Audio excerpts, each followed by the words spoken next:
Welcome to RS class. मैं कौशल Singh advocate आपका हार्दिक स्वागत करता हूं अपने यूट्यूब चैनल पे। कैसे हो दोस्तों? सब स्वस्थ होंगे। दोस्तों, आपने पहले सुनते आए हो कि 323, 504, 506 जो कि अक्सर ज़्यादातर एफआईआर इन्हीं धाराओं में होती थी। तो अब भारतीय दंड संहिता हमारी 1 जुलाई 2024 से समाप्त कर दी गई है। इसकी जगह लागू हुई है भारतीय न्याय संहिता 2023। जी हाँ दोस्तों, अब ये लागू हो गई है तो इनकी जगह किन धाराओं में एफआईआर होगी हमारी? 504 की जगह क्या होगी, 506 की जगह क्या होगी, वही जानेंगे इसी वीडियो में हम। तो धारा 351 और धारा 352 बीएनएस में क्या दे रखा है, सजाओ में भी कुछ परिवर्तन किया गया है या नहीं किया गया, तो यही जानेंगे सारी वीडियो में। तो शुरू से एंड तक पूरा बने रहिएगा। और एक बात और कहना चाहूँगा, रिक्वेस्ट करना चाहूँगा कि जो भी भाई बहन हमारे चैनल पे नए हैं वो हमारे चैनल को सब्सक्राइब जरूर कीजिएगा और वीडियो को लाइक जरूर कीजिएगा साथियों। तो ऐसे ही कानूनी जानकारी लेने के लिए हमारे चैनल को सब्सक्राइब कीजिए। तो चलिए दोस्तों, ज़्यादा समय ना लेते हुए स्टार्ट करते हैं आज का सेशन। Let's go.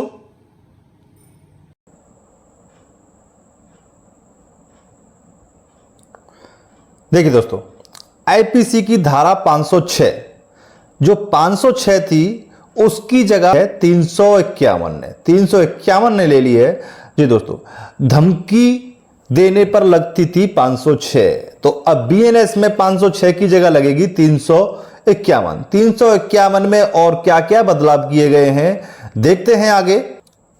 किसी व्यक्ति को धमकियां देना न केवल एक कानूनी अपराध है, बल्कि ऐसा करना किसी भी व्यक्ति की मानसिक शांति और सुरक्षा को भी गहरे रूप से प्रभावित करती है। जब कोई व्यक्ति किसी अन्य व्यक्ति के प्रियजनों को जान से मारने, गंभीर चोट पहुंचाने की धमकी देता है तो यह केवल धमकी नहीं होती, बल्कि उस इंसान के जीवन में डर और असुरक्षा का माहौल पैदा कर देती है। मान लीजिए आपको किसी ने जान से मारने की धमकी दे दी या फिर आपके शरीर को कोई कष्ट पहुंचाने की धमकी देती, तो ये मात्र एक धमकी देना नहीं है, बल्कि उसकी फ्रीडम का, स्वतंत्रता जो रह रहा है इंसान, उसकी स्वतंत्रता को बाधित करने वाला प्रश्न उठ जाता है और वो भय से जीवन अपना जीने लगता है। एक धमकी नहीं बल्कि उसके जीवन को भय में डालना है।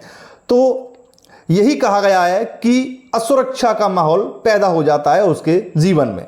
चलिए आगे देखते हैं आगे और क्या कह रहे हैं। आगे कह रहे हैं किसी व्यक्ति को डरा धमकाकर किसी कार्य को करने से रोकना। देखिए, अगर मान लीजिए कोई व्यक्ति है, उसे डरा धमकाकर किसी कार्य को करने से रोका जा रहा है कि तू ये कार्य नहीं करेगा, तो ये धमकी देना या डराना, तो ये भी धारा 506 के अंडर में आता था, जो अब आएगा 351 के अंतर्गत बीएनएस। चलिए और देखते हैं बीएनएस धारा 351 की उपधारा 1 क्या कहती है। इसमें बताया गया है कि यदि कोई व्यक्ति किसी अन्य व्यक्ति को उसके सम्मान या प्रतिष्ठा को नुकसान पहुंचाने की धमकी देता है, सजा 2 वर्ष होगी, जुर्माना होगा या फिर दोनों से दंडित किया जाएगा। आपकी बात समझ में आ गई होगी क्लियरली। देखिए, यानी कोई सामने वाला व्यक्ति, उपधारा क्या कहती है, उपधारा कब लगाई जाती है कि उस व्यक्ति को उसके सम्मान या प्रतिष्ठा को नुकसान पहुंचाता है, मानी उससे सम्मान को ठेस पहुंच, तो वो 2 वर्ष के कारावास, जुर्माना या फिर दोनों से दंडित किया जाएगा साथियों। चलिए आगे देखते हैं आगे और क्या कहा गया। आगे कहा गया बीएनएस सेक्शन 351 की उपधारा 3। उपधारा 3 क्या कहती है? देखिए, उपधारा 3 कहती है आपकी, इसमें किसी व्यक्ति को दी जाने वाली गंभीर धमकियां।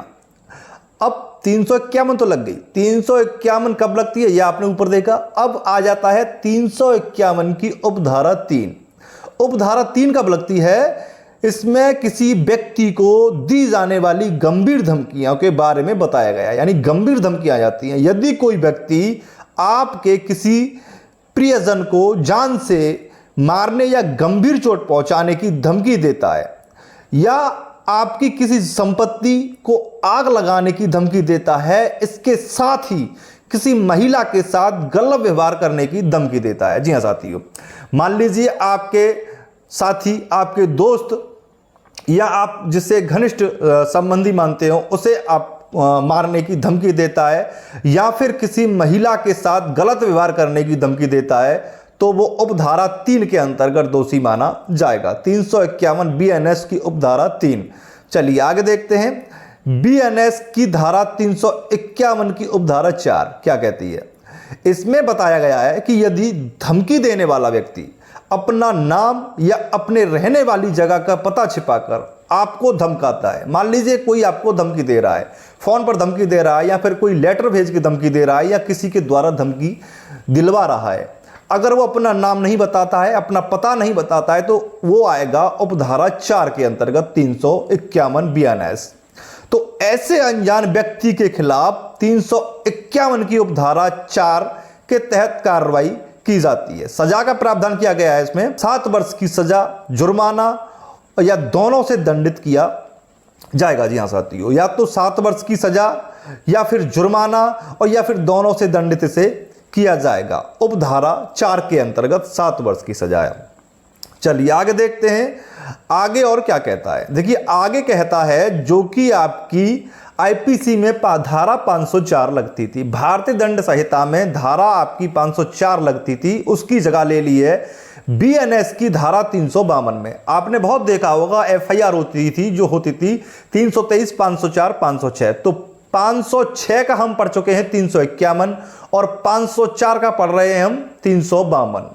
तो 352 में क्या दे रखा है चलिए जानते हैं। बने रहिएगा, चैनल को शेयर और सब्सक्राइब जरूर कीजिएगा और वीडियो को लाइक करके साथियों जरूर जाइएगा। चलिए देखें क्या कह रहा है 352 कहता है हमारा भारतीय न्याय संहिता की धारा 352 के प्रावधान अनुसार बताया गया है कि यदि कोई व्यक्ति जानबूझकर किसी भी व्यक्ति का अपमान करने या उसको उकसाने के लिए कोई भी ऐसा गलत कार्य करता है, किसी व्यक्ति का अपमान करने या उसको उकसाने के लिए कोई भी ऐसा गलत काम करता है जिससे उस व्यक्ति को गुस्सा आए और वहां पर झगड़े का माहौल बन जाए। देखिए कोई व्यक्ति, मान ली ए नाम का व्यक्ति है और बी नाम के व्यक्ति के साथ ऐसा व्यवहार करता है कि ये गुस्सा आए और ये झगड़ा करने पर मजबूर हो जाए, तो ये अपराध करता है 352 का। जी हाँ साथी, 352 का ये अपराध करता है।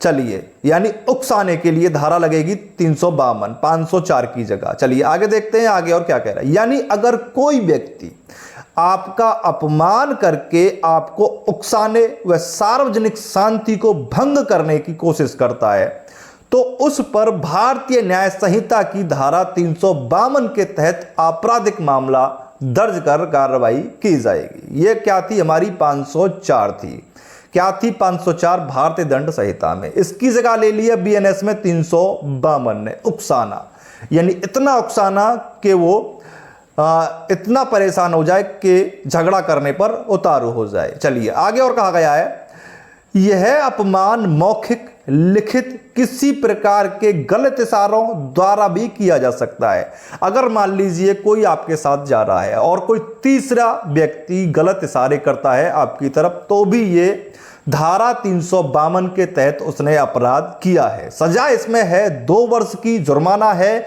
या फिर दोनों से दंडित किया जाएगा। तो आज की क्लास कैसी लगी ये हमें कमेंट बॉक्स में जरूर बताइएगा और चैनल को सब्सक्राइब और वीडियो को लाइक करके जरूर जाइएगा ताकि मैं ऐसी प्रकार से नई नई धाराओं का आपके लिए संज्ञान में लाता रहूं साथियों।